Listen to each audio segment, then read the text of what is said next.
গরম গরম আলুর দম কীভাবে বানাবেন? প্রথমে একটি কড়াইতে তেল দিয়ে তেলটি গরম হয়ে গেলে তাতে পেঁয়াজ কুচি দিয়ে দেবেন। পেঁয়াজ কুচিগুলো হালকা লাল লাল করে ভেজে নিয়ে তাতে রসুন বাটা, আদা বাটা দিয়ে ভালোভাবে নাড়িয়ে নেবেন।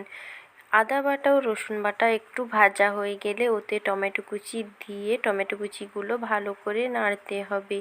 এরপর ওতে স্বাদ মতো লবণ দিয়ে দেব।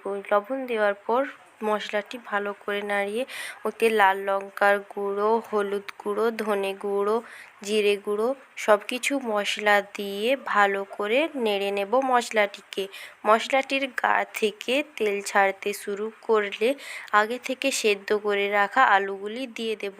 আগে থেকে সেদ্ধ করে রাখা আলুগুলি দিয়ে কিছুক্ষণ নেড়ে পরিমাণ মতো জল দিয়ে দেব। এরপর ঝোলটি একটু ফুটে গেলে ওপর থেকে ধনেপাতা ছড়িয়ে দেব।